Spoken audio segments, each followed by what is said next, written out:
Hello, Karis Brown Malloy here, and this is my first standing up vlog.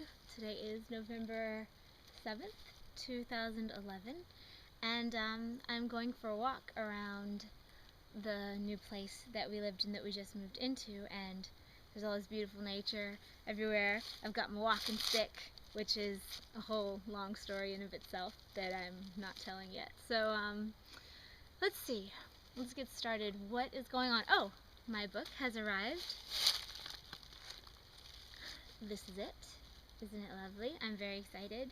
When the box came, it was like the stork had arrived, bringing all of my children, which I guess is what this is. So it's a little bit shorter than Journal of a Starseed, but I think it's more dense, so kind of cancels out.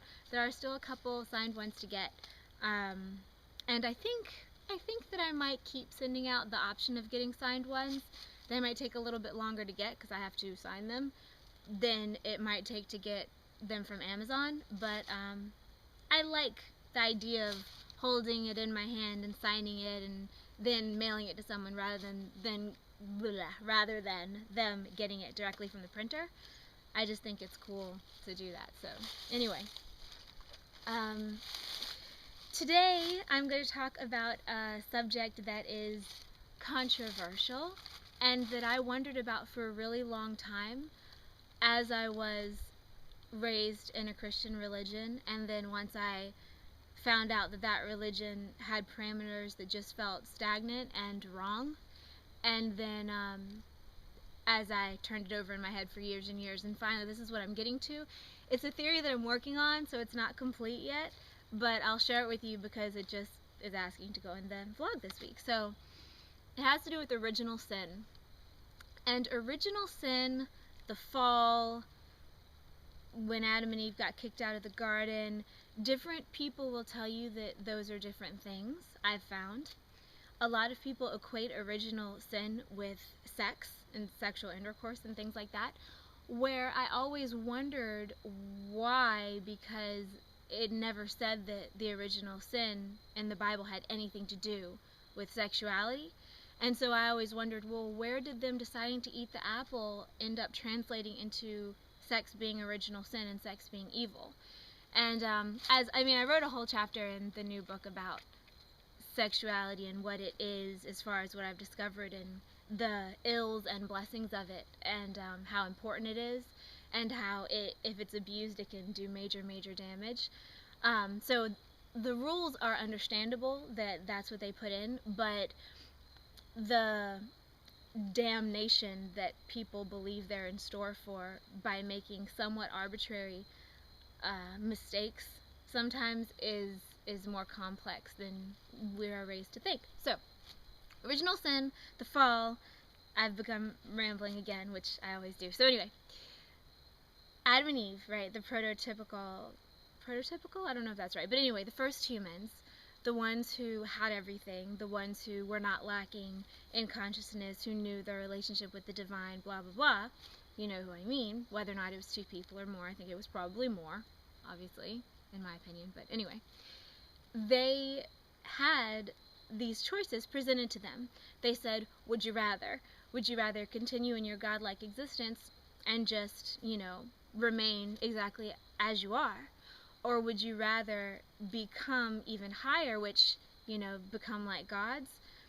And in order to do that, you will have to go through a lot of stuff that's awful, which even in the Christian Bible you read, you'll have to till the land, you'll have to have painful childbirth, you'll have to do all this other kind of stuff if you choose to have the knowledge of good and evil, duality, light and darkness, not just this constant light that, of course, all souls start off on before they descend into the realm of duality to do whatever they have to do. So the prototypical humans, I really don't know if that's the right word, but anyway, the first light humans thought about it, and they said, okay, we'll do it. We're going to do it. And so then we descended, and we're in duality, and it's this thing, and childbirth is hard, and we're struggling. But there was always this carrot dangled between every enlightenment, whether or not you want to call it enlightenment, and every group of people, which different religions have different carrots. and that ends up being what happens after you die, or after you get out of the recycling nature of karma and all of these things that you're supposedly working toward. And when you actually get to it is when you get back out of duality. And there was a reason we went into the fall. We went into the fall so that we could then gather up all of these experiences of good and evil, bad, lacking, negativity. Because once we have then transcended the duality, not never experience it, because you've got this existence down here that's great, it's fine, but there's no challenge, and then you've got the dual existence, and then we're apexing back up, that age of Aquarius thing, into the non-duality and the enlightenment, and the carrot that's dangled in front of all of the religions, all of the practices. This is why you do them. That's what we're coming into now. That's what we're finally getting a handle on. That's why people are learning about all these ways of having enough food and of growing these foods that are amazingly nutritious, and you don't even have to eat that much, and they're not expensive, and it's really great, and lots of natural healing that has been quiet for hundreds, maybe thousands of years. I would say thousands. Childbirth is becoming really easy. We have things like, conscious childbirth, orgasmic childbirth, all of these things that wasn't around, as far as I know, that long ago.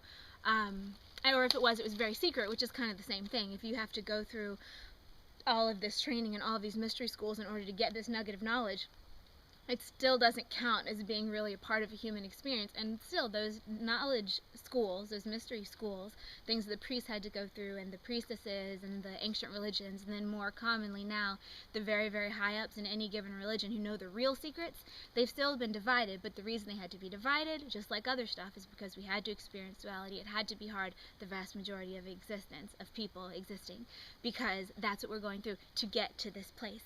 Now, this place, this apex, the enlightenment that is coming, how do you get to it? How do you do it? What do? You follow your heart. And that's the stuff that I've been talking about in other vlogs.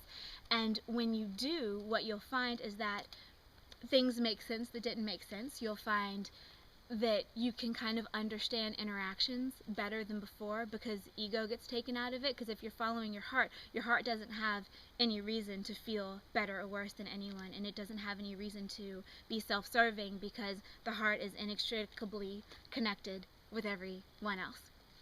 So once you're following your heart, you might experience changes in your life. You might have an urge to do different things, and even make possibly huge changes, possibly very significant ones, but it's more likely that there will be small changes here and there that will then build on each other.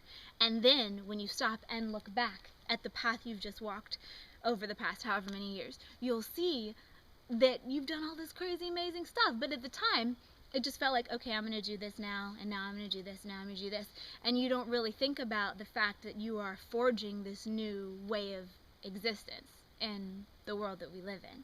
So it makes it easier for that too if you stay in the present moment, because if you do always keep up this tally of what you've done, it'll be sometimes harder to make the changes, because you won't just be making this change, you'll be making this change and reliving all the difficult changes that you've done the whole time, because it's not easy. But that's why we're here, because if it were easy, you have to work for the really great things, and this is the work. But it's getting easier, because as soon as you live through the heart, all of those difficult things are now easier. Tragedies, less sad.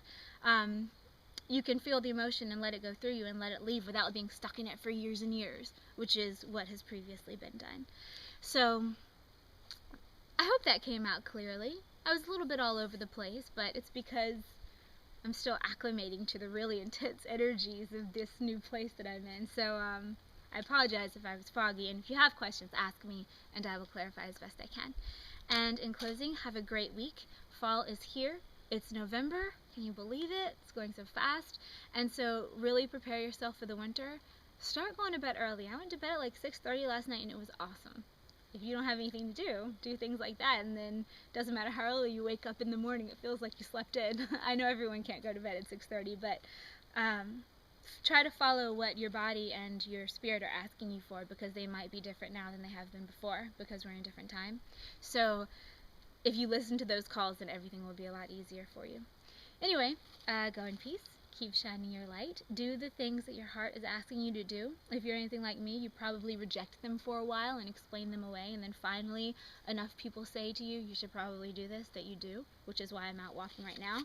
I've been here for a few weeks, 2 weeks, and this is my first solo walk outside. That's not very good, but at least I'm going now, right? But now, that's where we're supposed to live it. Alright, so I'll see you next week. Oh, and the book's coming out Friday. I have an interview the night of the 13th, which is Sunday night on Otherworldly Radio. I'll put the link down below. And then the 16th, which is next week, I'll probably record a vlog between now and then, but I'll be on Undercover Radio with Joe Montaldo, and I'll put the link below there too. Alright, I will talk to you next week. Take care.